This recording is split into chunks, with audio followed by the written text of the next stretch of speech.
El Salvador es un país soberano de América Central, ubicado en el litoral del Océano Pacífico, con una extensión territorial de 21.041 kilómetros cuadrados. El Salvador limita con Honduras al norte y al este con los que eran considerados como los bolsones fronterizos en algunas áreas. En cuanto a las otras fronteras territoriales y zona económica exclusiva, el país limita con Guatemala al oeste y al suroeste con el Golfo de Fonseca lo separa de Nicaragua, y su costa está flanqueando al sur por el Océano Pacífico, siendo el país que excluye el Mar Caribe. El Salvador es el país más densamente poblado del continente americano y también el más pequeño. ¿Te interesa conocer la increíble historia de nuestra patria? Entonces prepárate porque en Historia Cuscatleca te contaremos todo sobre la historia del Salvador. Pero antes de empezar, no olvides suscribirte y activar la campana de notificaciones para que no te pierdas ninguno de nuestros próximos videos.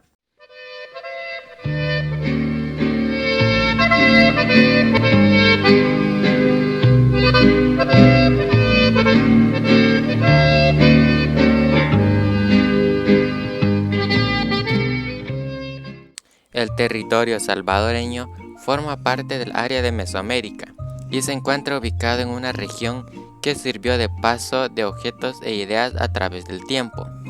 Las primeras evidencias culturales en El Salvador se remontan a 8.000 años, justamente en el periodo arcaico, época de grandes migraciones a diversas zonas mesoamericanas, una de ellas en la costa del Pacífico del país. En el periodo preclásico temprano y medio se asentaron grupos cuya cultura estaba muy conectada con la de Chiapas y las costas pacíficas de Guatemala, y probablemente eran hablantes de protomixezoque o protozoque. En el caso del área de Chalchuapa se han encontrado restos de antiguos asentamientos que datan desde el preclásico temprano, y para el preclásico medio se han encontrado también sitios en lugares como Jayaque o Antiguo Cuscatlán. En el preclásico tardío se asentarían grupos mayas en la región occidental, existiendo un amplio desarrollo cultural y relaciones de tipo lingüísticas, escultóricas y comerciales con las tierras altas de Guatemala, lo que se observa en la cerámica usulután y la obsidiana. Además, las tres zonas del país se encontraban pobladas y se incrementó la construcción de montículos en lugares como Quelepa, Atiquizaya y el Trapiche. Sin embargo, a inicios del periodo clásico temprano, ocurre un colapso que provoca el abandono de sitios del preclásico y la fundación de nuevos como Tazumal, mientras que en Quelepa, poblado por lencas, hubo un progreso notable y se establecieron relaciones con poblaciones de tierras altas y del sur del istmo. En algún momento de los siglos 4 o 5 ocurriría la erupción de la caldera del lago de Ilopango, que afectaría las poblaciones del occidente y centro, que a pesar de ello se recuperarían rápidamente. Una de las localidades era Joya de Serén, ocupada en el siglo VI, y cuyos habitantes se vieron afectados por la erupción del volcán Caldera. También la zona del lago de Huija fue un lugar de intercambio importante con el occidente de Honduras, Valle de Motagua y Petén. Por otra parte, en esa época se establecieron los cacaoperas y chorotegas en la región oriental. En el periodo clásico tardío se manifestó un desarrollo cultural evidenciado por la construcción de complejos arquitectónicos, siendo los más representativos Tazumal, Cara Sucia, Quelepa y San Andrés.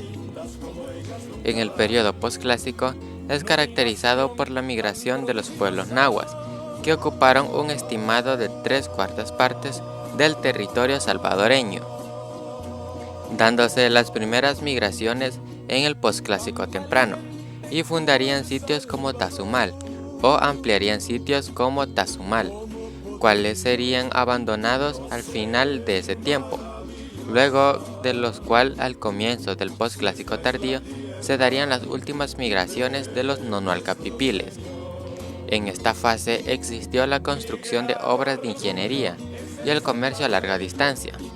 Por otra parte, la sociedad se vio marcada por la estratificación, el dominio de un gobernante supremo y la presencia de órdenes militares.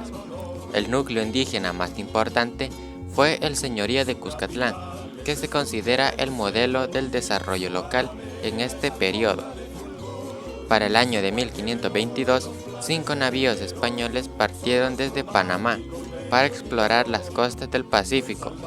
El piloto mayor era Andrés Niño, quien bautizó al Golfo de Fonseca, y el 31 de mayo desembarcó en una isla a la que llamó Petronila, la actual Mianguera.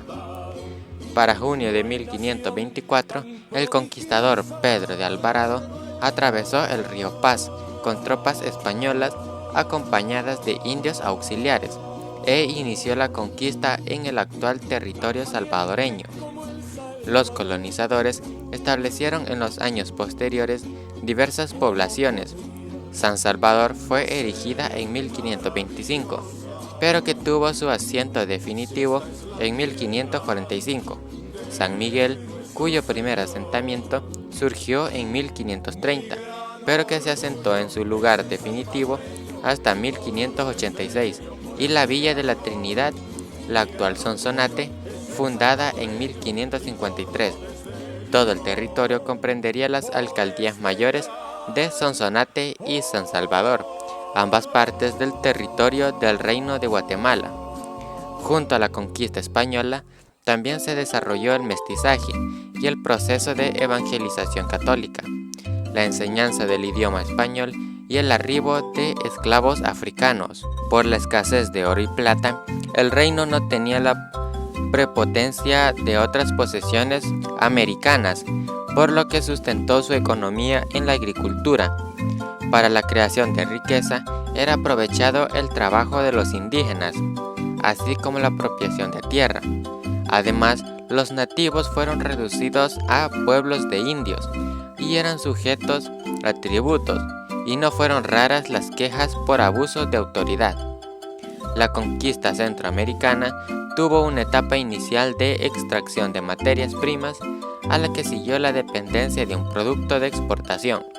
Primero fue el cacao, cuyo cultivo de grandes plantaciones comenzó desde 1540 en la provincia salvadoreña, principalmente en la región sonsonateca. Después el tinte de añil, que desde 1600 era de gran importancia para la economía del reino y de San Salvador especialmente, ya que era su principal producto de exportación.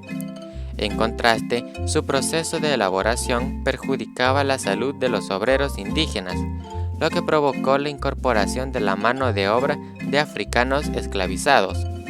A estos artículos se añadía el hierro de Metapán y también el denominado bálsamo del Perú, cuya exportación, como sucedió con el añil, perduró una vez terminado el dominio español.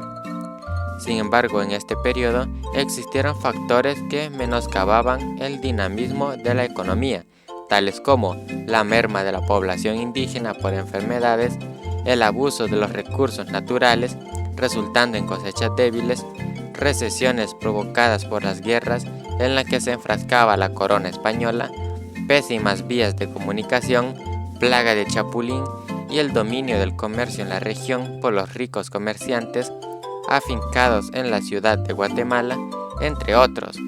Para 1785, en virtud de las reformas borbónicas, la Alcaldía Mayor de San Salvador se convirtió en la Intendencia de San Salvador. Más adelante, con la entrada en vigencia de la Constitución Española de 1812 y en específico con el decreto de las Cortes Generales Españolas del 8 de mayo de 1821, la Intendencia se convirtió en la provincia de San Salvador, que contaría con un jefe político y su propia diputación provincial. Desde la primera década del siglo XIX, en las posesiones americanas de la corona española, comenzaron a surgir movimientos con inquietudes independentistas.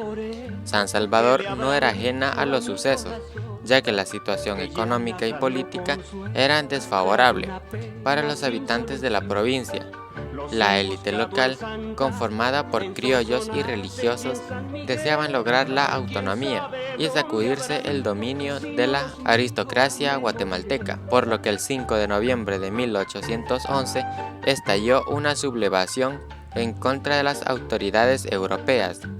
La revuelta, que fue la primera en el reino, no halló respaldo en las autoridades de las demás poblaciones, por lo que terminó en fracaso. Sin embargo, otro alzamiento tendría lugar en 1814.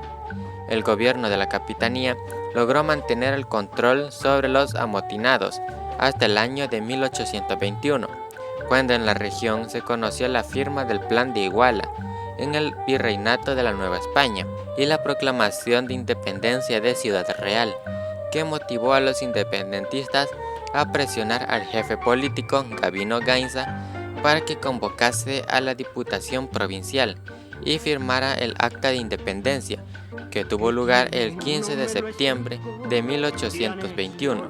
Sin embargo, a pesar de que en dicha acta se estipulaba la convocatoria a un congreso para elegir al gobierno de las provincias, las autoridades guatemaltecas y adeptos al Plan de Iguala dispusieron la anexión al Imperio Mexicano el 5 de enero de 1822. La facción salvadoreña se opuso a la decisión por sus ideas republicanas, pero no pudo impedir que San Salvador acabara anexada al imperio, aunque por breve tiempo, ya que Agustín de Iturbide abdicaría del trono.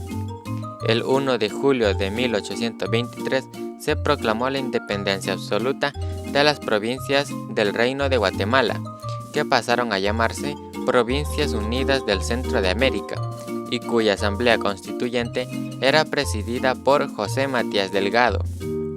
A finales de ese año y principios de 1824, la alcaldía mayor de Sonsonate y posteriormente la localidad de Aguachapán se anexaron a la provincia salvadoreña. La República Federal de Centroamérica se constituyó el día 22 de noviembre de 1824 y el estado de El Salvador era uno de sus 5 estados. No obstante, el 12 de junio de ese mismo año, los salvadoreños se habían apresurado a emitir su propia constitución para contrarrestar cualquier acechanza del centralismo guatemalteco. A pesar del régimen federal, en el territorio aún prevalecía la vieja rivalidad entre los provincianos, que deseaban mantener la autonomía ante el mismo poder federal, y los conservadores guatemaltecos, que pretendían conservar su hegemonía en la región. Tal antagonismo, sumado a la economía precaria, deficientes sistemas de comunicación y una fuerza armada frágil, dificultó la existencia de la República, hasta provocar 2 guerras civiles entre los años de 1826 a 1829 y la segunda de 1830 a 1842. También en El Salvador, en 1833, ocurrió un levantamiento indígena acaudillado por Anastasio Aquino, quien fundó el reino de los Nonualcos, pero tras su derrota el reino fue disuelto. Para más información les recomendamos ver el video que les dejamos aquí. Con el éxodo de Francisco Morazán en 1840, que fue presidente centroamericano y que tenía simpatizantes en El Salvador, y quien se esforzó en implantar medidas liberales extremas en la nación, acabó la República Federal. El 2 de febrero de 1841, El Salvador se proclamó como Estado soberano e independiente. Luego de la disolución de la Unión, se sucedió un periodo de pugnas entre liberales y conservadores, que se prolongó hasta 1871.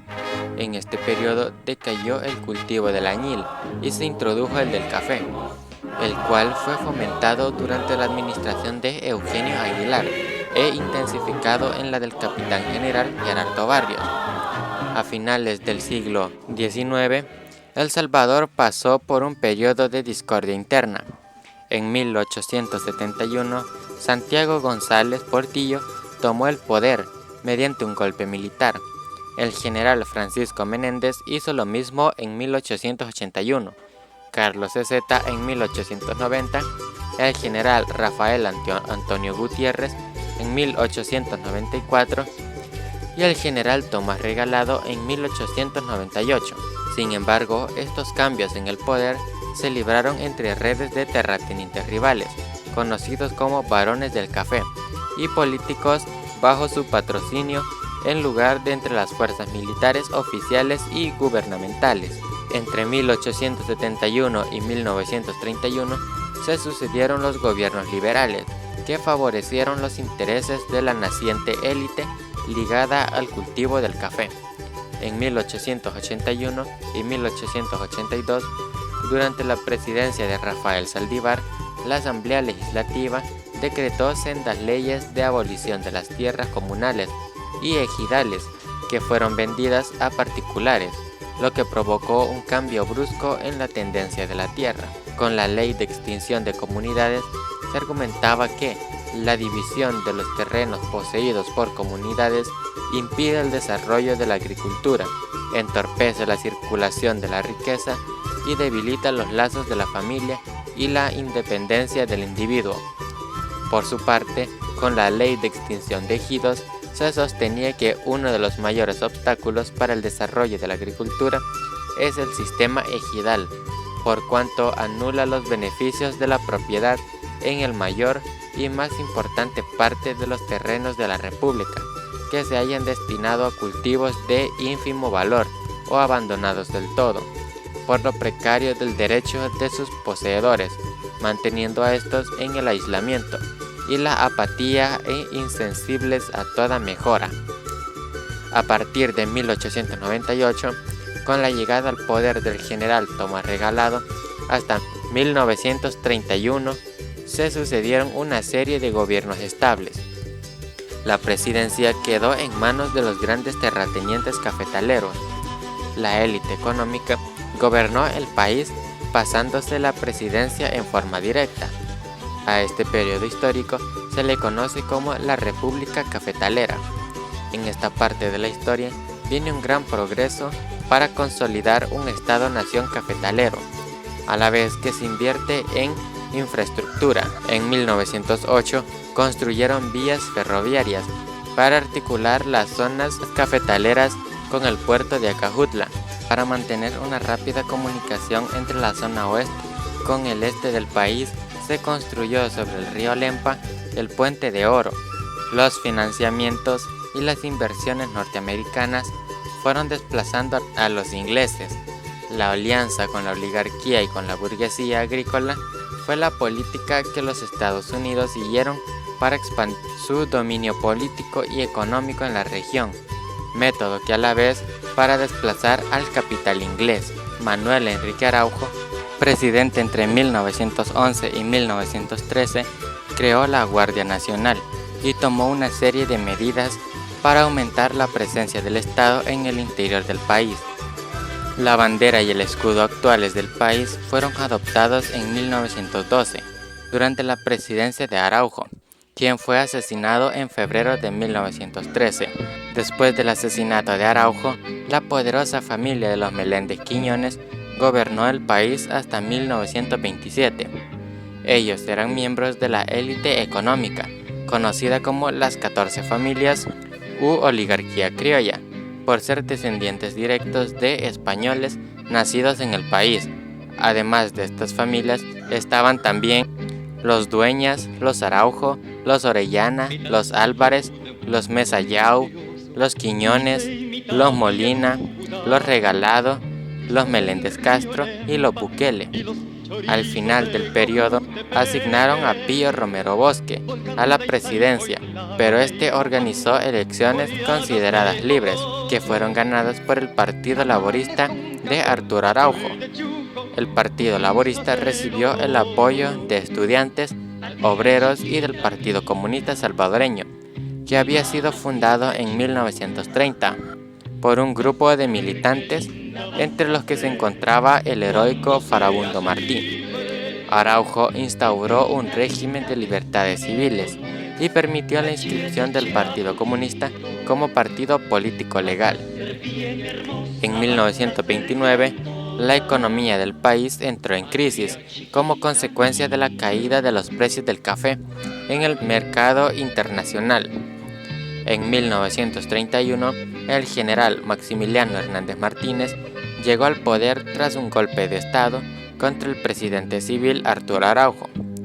Martínez estableció un gobierno ultraconservador y autoritario. En enero de 1932 acontecería el levantamiento campesino en los departamentos de Aguachapán y Sonsonate, que sería rápidamente controlado por el gobierno. Tras la derrota de la rebelión, el general Martínez reprimió con el ejército dicho levantamiento en el occidente del país, acusándoles de comunistas, lo que resultó en muerte de miles de personas, entre ellas el dirigente indígena Feliciano Ama. Los historiadores todavía debaten la influencia de los miembros del Partido Comunista Salvadoreño en la insurrección y del dirigente comunista Agustín Farabundo Martín. El número de víctimas mortales en estos hechos aún se debate. La cifra de muertos, según los autores, van desde 7.000 hasta 30.000 personas, pero la cantidad exacta todavía es desconocida, entre ellos indígenas y campesinos. Según estudios del MUPI, se mataron entre el 1 y 2% de la población de El Salvador en su momento. La población indígena fue la más afectada, ya que se les quitaron sus tierras y les prohibieron su idioma, su cultura, ocasionando la reducción de la población indígena y de los hablantes del náhuatl y de todos los idiomas indígenas hablados en el país, siendo considerado el mayor etnocidio de la historia contemporánea de El Salvador. El general Martínez fue depuesto por una huelga general en 1944, llamada Huelga de Brazos Caídos, pero su gobierno marcó el inicio de una serie de gobiernos militares autoritarios sucesivos que finalizarían en 1979 con un golpe de Estado al general Carlos Humberto Romero del Partido de Conciliación Nacional y la instauración de la Junta Revolucionaria de Gobierno. En 1982 se erigió una asamblea constituyente a la que la Junta entregó el poder. Posteriormente se celebraron en 1984 las primeras elecciones presidenciales de la era democrática. En tema económico, El Salvador logró estabilizar el reconocimiento en los años 50, cuando llegó a ser el país más industrializado de la región y el tercer mayor exportador de café del mundo. La inversión extranjera, principalmente estadounidense, hizo que El Salvador fuera una promesa de la Revolución Verde, debido a la agroindustria. National Geographic sitió a El Salvador entre los mejores países para vivir en la época. Además, era el país que más turistas recibía en América Central. No obstante, la época vivió mucha desigualdad social y autoritarismo. En 1970, después de la guerra contra Honduras, la situación en El Salvador se agudizó profundamente. En 1969, se produjo una breve guerra con Honduras, cuyo nombre formal, según el gobierno del presidente Fidel Sánchez Hernández, fue la Guerra de la Legítima Defensa, pero llegó a ser conocida también como la Guerra de las 100 horas, o equivocadamente como la Guerra del Fútbol. La razón del conflicto armado radicó en una iniciativa de las autoridades de Honduras de llevar a cabo una reforma agraria dentro de sus fronteras.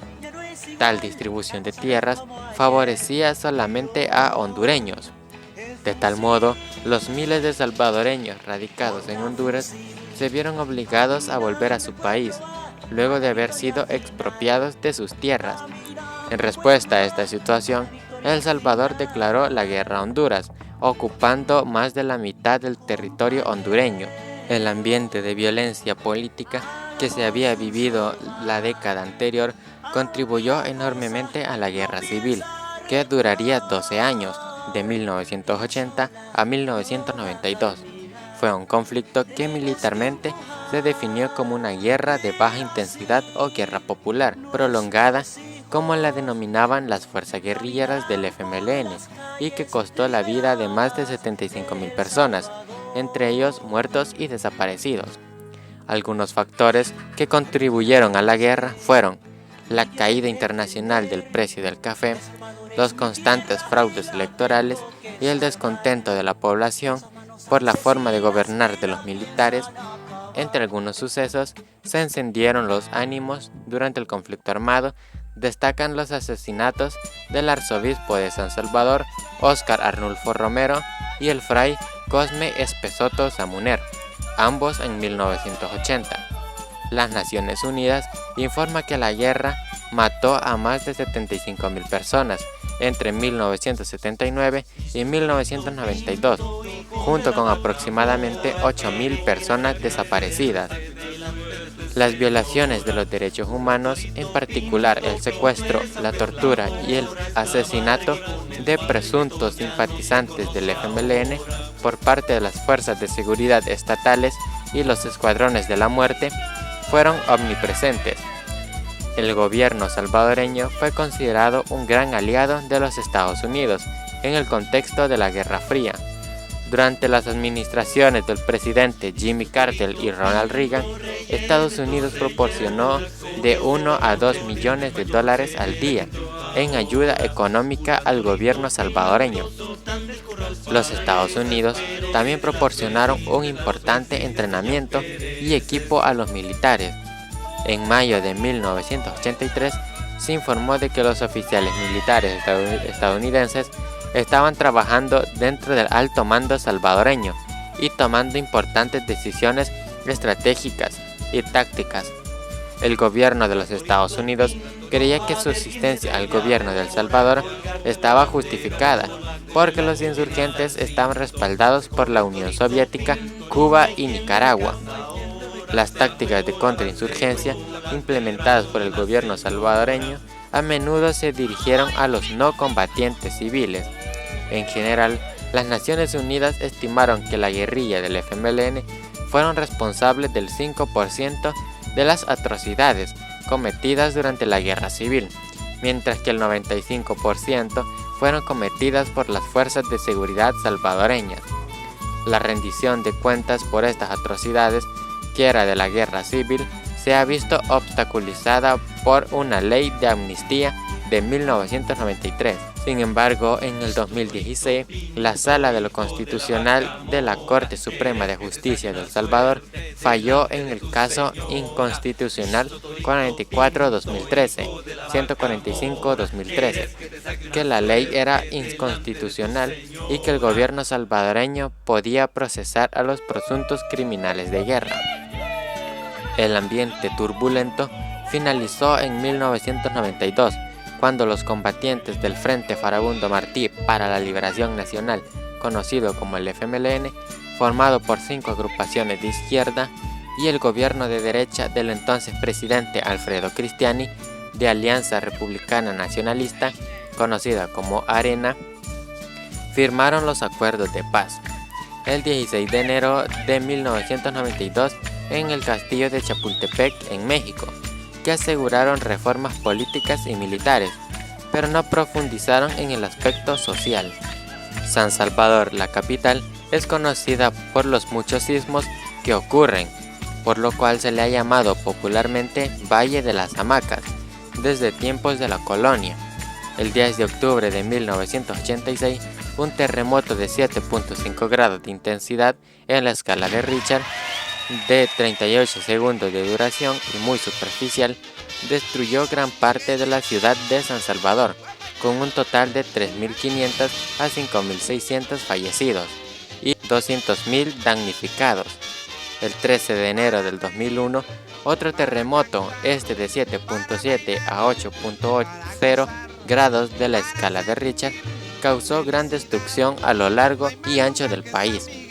Una de las tragedias humanas que sucedió como consecuencia del sismo fue un desprendimiento de tierra en la llamada Cordillera del Bálsamo, en la ciudad de Santa Tecla, que provocó el fallecimiento de 500 personas, y en total el terremoto mató a 944 personas y dejó también a varios miles sin hogar. El 13 de febrero del 2001, exactamente un mes después, otro terremoto de 6.6 grados de la escala Richter mató a 315 personas, dejando sin sus casas a cientos de familias, especialmente en el interior del país, donde viven los estratos más pobres de la sociedad. El 13 de octubre del 2014, un terremoto de 7.3 grados de la escala de Richter ocurrió 3 días después de la conmemoración del terremoto de 1986. A pesar de su magnitud, que se prolongó por casi un minuto, los daños fueron leves y mató a solo una persona. Durante este periodo y el anterior ocurrió una migración masiva de salvadoreños, principalmente hacia Estados Unidos, debido a la guerra civil. Una parte de esos migrantes, debido a contextos y dinámicas sociales, terminaron formando pandillas o uniéndose a ellas. Debido a los delitos que cometieron, fueron deportados de regreso al país durante los años 90. Se reorganizaron y tomaron territorios, cometiendo diversos delitos, destacando los homicidios para 2015. El Salvador alcanzó una tasa de 107 homicidios por cada 100.000 habitantes durante ese periodo. Este tipo de violencia fue uno de los principales problemas que afrontó el país. Las elecciones presidenciales celebradas el 15 de marzo del 2019 dieron como ganador al periodista Mauricio Funes, del partido de izquierda FMLN, siendo el primer gobierno de izquierda en la historia del país. Posteriormente, en los comicios del 9 de marzo del 2014, el FMLN vence nuevamente a Arena y es electo como presidente de la República Salvador Sánchez Serén, un excomandante de las Fuerzas Populares de Liberación Farabundo Martí, conocida como las FPL, organización integrante del ahora partido político FMLN, junto con Óscar Ortiz como vicepresidente de la República. El 3 de febrero del 2019, el exalcalde del FMLN de San Salvador, Nayib Bukele, que ahora era parte del partido Gran Alianza por la Unidad Nacional, conocido como GANA, y en alianza con Nuevas Ideas, ganó las elecciones presidenciales en primera vuelta, junto con el también político Félix Ulloa, para el periodo presidencial del 2019 al 2024.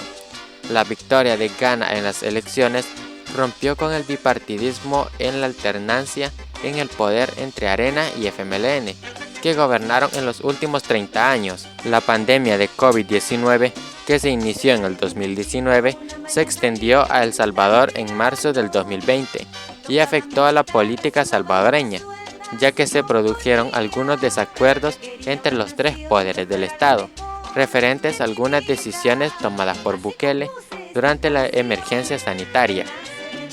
Esto provocó que con las elecciones parlamentarias de febrero del 2021, el partido Nuevas Ideas ganara el 58% de consejos municipales y el 66% de los diputados elegidos para la Asamblea Legislativa, debido al descontento popular hacia los funcionarios elegidos en las asambleas parlamentarias de 2018, que pertenecían a los partidos Arena y FMLN. Actualmente, desde el 27 de marzo del 2022, El Salvador, bajo el gobierno de Nayib Bukele, declaró el Plan Control Territorial, o mejor conocido como la Guerra contra las Pandillas, a causa de la gran delincuencia que se estaba dando en el país. Así, Nayib Bukele cambió a El Salvador de ser un país dominado por las pandillas y de ser el país más peligroso del mundo, a ser el país más seguro de América, con la creación del Centro de Confinamiento del Terrorismo, conocido como el CECOT, que es considerada la cárcel más segura de América. Es en donde se guardarían a los diferentes miembros de las pandillas, pero eso ya es otra historia. Y este ha sido el video sobre la historia de nuestra patria, El Salvador. ¿Y tú qué opinas? ¿Qué te pareció saber la historia de nuestra patria? ¿Crees que Bukele es el líder indicado para darle al país la vida digna por la que ha luchado toda su historia? Déjanos saber tu respuesta en la bandeja de comentarios y no te olvides de suscribirte y activar la campanita de notificaciones para que no te pierdas ninguno de nuestros próximos videos. Nos vemos hasta la próxima. Orgulloso de ser salvadoreño, orgulloso de ser de mi país, orgulloso pues conozco su historia, la llevo en mi memoria y aquí en mi corazón.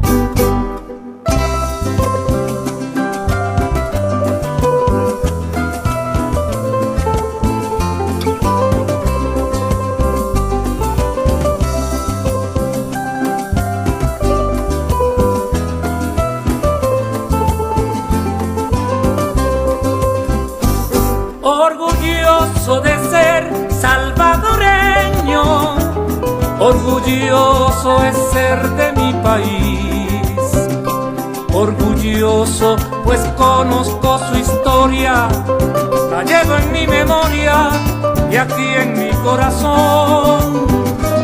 Orgulloso pues corre por mis venas sangre de Farabundo Martí, sangre indígena de Anastasio Aquino, de Monseñor Romero y del compa Chafí.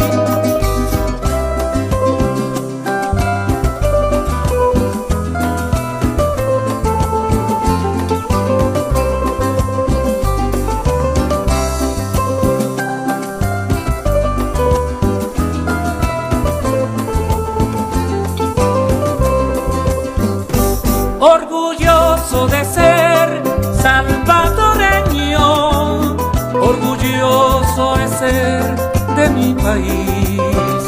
Siento orgullo del rosal de Obdulio, pues cada día florecen los mártires de allí.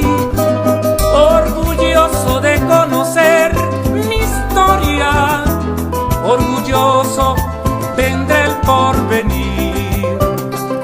La lucha planteada cada día, tus hombres, tus mujeres y Farabundo Martí.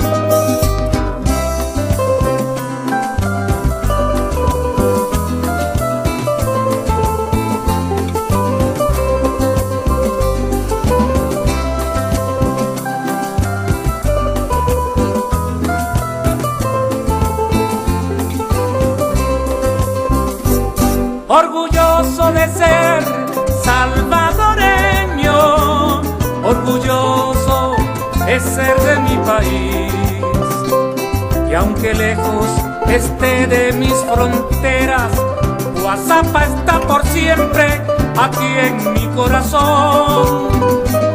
Orgulloso pues corre por mis venas sangre de Farabundo Martí, sangre indígena de Anastasio Aquino, de Monseñor Romero y del compa Chafí.